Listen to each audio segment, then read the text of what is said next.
Exclusive.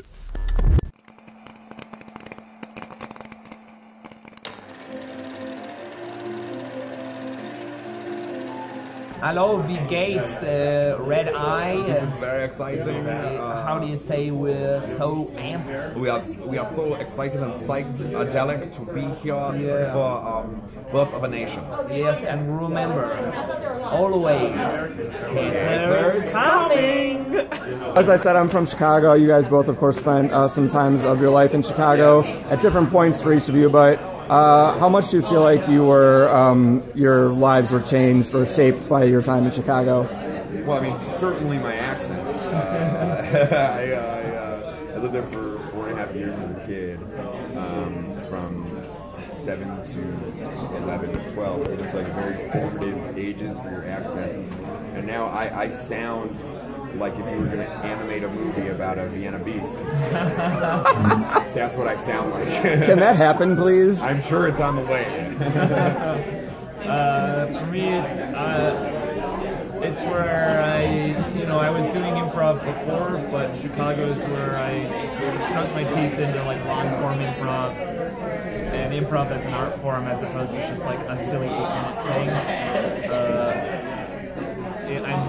thing. I also look at that time. I see my college experience. I mean, my Chicago experience is comedy college, so I also feel that's kind of where I helped at least start to build my own comedic voice.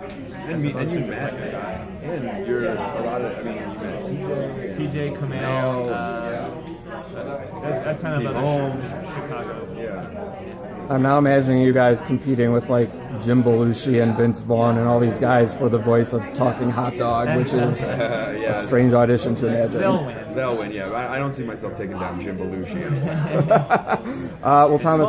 Vince Vaughn, on the other hand. Talking on your back, my friend. Strike you dead, my friend. Watch those knees. Watch those knees. Harding coming at you. Well, Thomas, did you have to work on the Harry Carey impression for the movie, or was that something you always did anyways? Well, a common question so far has been like, what of you is in the character? And that's very much like me. Joshy is, I always pictured him as kind of like a nice guy but a quieter guy, and I am that, but I always like slipping into voices like my own private Robin Williams. But that was one of my favorite parts of the movie. Like when I watched it last night, it's such a small, subtle thing, but anytime you see us, the friends, Josh and Ari in the movie, it's always, they're doing voices, they're doing like... I wanted that to be his thing because I didn't want him to be just this sort of like... mopey guy, yeah. But that changes it somewhere when you come out of the bar with your Jamaican voice and at the end. I think it's a big release actually after the emotional climax of the film there. Where everyone's kind of feeling pretty solemn, like we're kind of breaking into some voice stuff. Yeah. I don't want to it's great. I think, and that's definitely Thomas, but... The movie really made me think about the ways that as people get older, they're kind of what you need from your friends changes. And if your friendship sort of doesn't develop and grow up with you, then it can fade away. What's something you guys have learned about that throughout your lives as you kind of different friends have come and gone? I was, up until a little while ago, I would have made some blanket statement about how, like, the friends I grew up with, just, like, we have such different lives, how can we be friends anymore? Until I had some kind of weird, random reunion with a bunch of, we just all happened to be in the same city, and we went out, and I was like, oh man, we still are. I get why we bonded back then, but I do think that life, if you're lucky, is pretty long, and you're going to change many times throughout that, and to expect everyone to change at the same pace in the same ways is kind of ridiculous. So yes, I think you're going to have great friends for sections of your life, and that is going to change here and there. There may be only a handful that you have. Yeah, I think as I get into my 30s, I feel... Until I get to my late teens. Not a day under 29. I want to chin reduction. Freeze this fat. I would say that as I'm into my 30s, I have become a better friend because of the space that I don't need as much from my friends. And so when you don't need as much, you can be better at giving, you know, because I think I was probably at one point a very needy friend. And as you grow up and you have your own life, you can get married or not, and kids or not, it's just like life goes and it grows and you grow with it. And I think I'm a better friend now.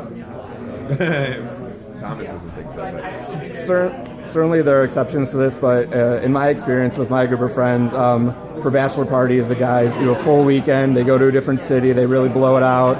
The women maybe do like one night in Chicago or something. Why do you think? I'm not sure if that's been your experience too, but why do you think that? I think there are a lot of people out there that tends to be sort of a distinction there. I had a quiet weekend at a cabin in the woods with a small group of friends, and we did play very complex board games. And my wife went to Cabo with like 12 of her girlfriends. Interesting. And they blew it the fuck out.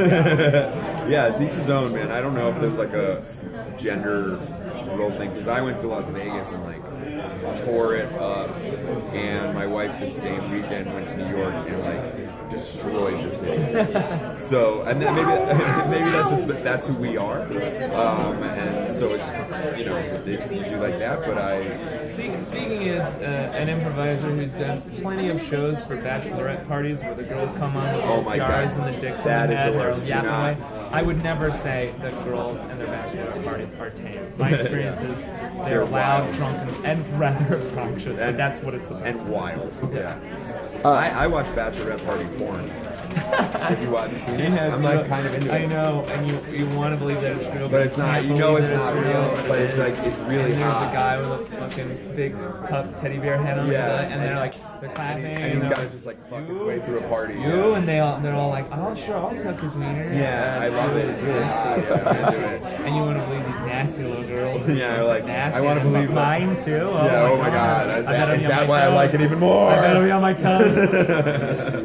So, since you guys have spent time in Chicago, I'm sure you know that people in Chicago take pizza very seriously. The whole deep dish versus thin crust debate is national at this point. I've been asking everyone this at Sundance. That's why ISIS was formed. What do you guys think about deep dish? Dude, shut up!